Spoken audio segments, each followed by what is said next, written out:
Olá pessoal, bem-vindos ao nosso canal, a História Bíblica da Criação. No vídeo anterior, tratamos de conceituar os segmentos tarde e manhã, conforme se apresentam na lei de Moisés. Hoje vamos falar da posição de cada um desses segmentos na composição dos dias, a partir dos três sistemas coordenados que identificamos no Pentateuco. No sistema criação, com o dia criativo e antes do pecado. No sistema de criação, com o dia comum depois do pecado.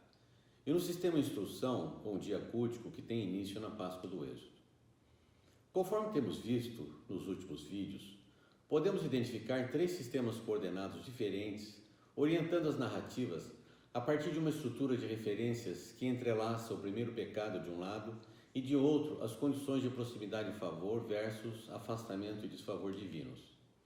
Com três cenários principais: paraíso, exílio do paraíso e libertação, apontando para três temas fundamentais do Pentateuco: a santidade vigente antes do pecado, a ausência de santidade depois do pecado e retorno à santidade na aliança firmada com Israel, que por sua vez terão dias que lhes serão próprios e exclusivos: o dia criativo para o sistema criação, o dia comum para o sistema de criação e o dia cultico para o sistema instrução. Conforme também já vimos, a composição de cada tipo de dia parece utilizar-se de valorização diferenciada de cada segmento do dia em inversões progressivas na relação entre um segmento e outro. Assim, no dia comum, o par dual, que reúne claridade e escuridão, nenhum segmento do dia é valorizado com repetições. O dia é citado antes da noite e pareado em igualdade com ela, perfazendo o período de 24 horas.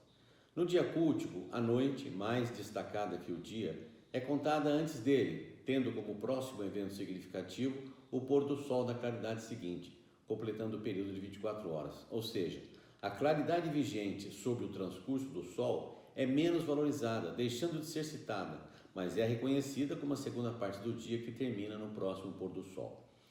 No dia criativo, por sua vez, a claridade é mais valorizada que a noite, visto que ela, a noite, não é citada no fechamento descritivo de cada um dos 6 primeiros dias, ainda que deva ser reconhecida antes da claridade, a fim de formar o par dual, escuro-claro, sem indicação definida do tempo de duração. E com relação às tardes e manhãs do dia comum, não existe ênfase na repetição desses segmentos. A manhã é citada antes da tarde e a noite vem depois da tarde. No dia cultico, com ênfase nas repetições da tarde e manhã, a tarde é citada antes da manhã e a noite é situada entre a tarde e a manhã. No dia criativo, as tardes e manhãs são ainda mais valorizadas, com a tarde igualmente citada antes da manhã, mas a noite é reconhecida antes da tarde. No dia comum, a manhã inicia a claridade, que é finalizada pela tarde, sendo seguida pela noite, completando o período de 24 horas. No dia cultico, de maneira invertida, a tarde, iniciando a noite, é citada antes da manhã e a noite, mais valorizada, é citada antes da claridade, que apesar de pouco valorizada, se estende até o pôr do sol da claridade seguinte, completando o dia de 24 horas.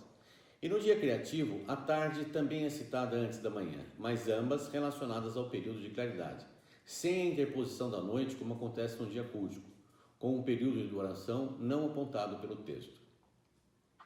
Ou seja, no dia comum, a claridade surge depois da noite, como habitualmente entendemos a sequência escuro-claro. E o crepúsculo da manhã inicia o dia ou a claridade, finalizada pelo crepúsculo da tarde, seguido pela noite, completando um período de 24 horas, que mostram, por exemplo, esses versos de Gênesis e Êxodo. Benjamim é lobo que despedaça. Pela manhã comerá a presa e à tarde repartirá o despojo. E aconteceu que, ao outro dia, Moisés assentou-se para julgar o povo, e o povo estava em pé diante de Moisés, desde a manhã até a tarde. E houve chuva sobre a terra 40 dias e 40 noites. Estava eu, de sorte que de dia me consumia o calor, e de noite a geada, e o meu sono foi-se dos meus olhos. Na composição do dia cultico, ainda que a percepção comum reconheça que o dia começa pelo crepúsculo da manhã, passa a contá-lo a partir da Páscoa, num outro formato especialmente preparado para vivenciar as prescrições de culto ordenadas no Sinai, que tem a noite como o primeiro segmento do dia, mais valorizada, porque é moldurada pelos crepúsculos da tarde e da manhã, seguida pelo período de claridade seguinte, menos valorizado. Assim, o crepúsculo da tarde passa a iniciar e demarcar o dia de 24 horas, que se encerra no próximo pôr do sol, como mostram, por exemplo, esses textos de Êxodo e Levítico. Desde o dia 14 do primeiro mês à tarde, comereis pães asmos, até a tarde do dia 21 do mesmo mês. Sábado de descanso solene vos será. Então, afligireis a vossa alma. Aos 9 do mês, de uma tarde a outra tarde, celebrareis o vosso sábado. E assim chegamos ao dia criativo, que, como temos visto, se diferencia tanto do dia comum como do dia culto. Em relação ao dia comum, porque conta a noite antes do dia e a tarde antes da manhã. Em relação ao dia cultico, porque, apesar de enfatizar com repetições os segmentos da tarde e da manhã, contar a noite antes do dia e citar a tarde antes da manhã, se difere dele porque não situa a noite entre a tarde e a manhã, se não vejamos a descrição do primeiro dia. E disse Deus, haja luz, e houve luz. E viu Deus que era boa luz, e fez separação entre a luz e as trevas. E Deus chamou a luz dia, e as trevas chamou noite. E foi a tarde e a manhã o dia primeiro. Ao citar a noite antes da tarde, o dia criativo perfaz uma composição completamente diferente daquela que estamos habituados. Ou seja, ao invés do dia começar pela manhã, começa pela tarde, que se estende até a metade do dia, sendo seguido pela manhã, que perfaz a segunda metade do dia. Cabe então perguntar, por que no primeiro dia, tarde e manhã, significariam suas duas metades?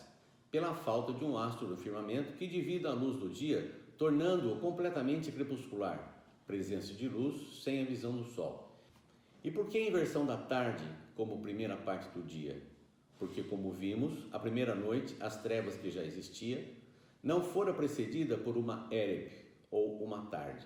E se existiu uma érebe no primeiro dia, como diz o texto, e sendo érebe portadora de luz, ela só pode ser contada depois da noite, com o surgimento da luz.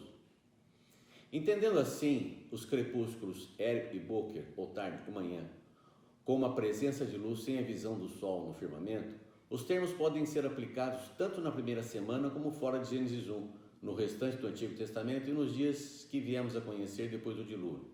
No dia comum, o crepúsculo da manhã inicia a claridade e o crepúsculo da tarde a finaliza. No dia cultico, os crepúsculos da tarde e manhã emolduram a noite, formando um bloco que, com a claridade do dia seguinte, perfaz o período de 24 horas. E também assim, nos primeiros 6 dias, seja porque não havia qualquer astro no firmamento nos dias 1, 2, 3, seja porque nos dias 4, 5, 6, o astro que compõe o dia ainda não se chama Sol, mas grande luminar ou grande luzeiro, provavelmente com uma visão diferente da que temos hoje do astro do dia, que recebeu posteriormente o nome de Sol.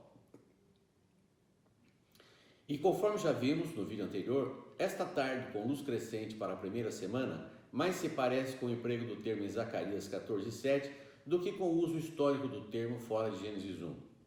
Mas será um dia singular, conhecido do Senhor.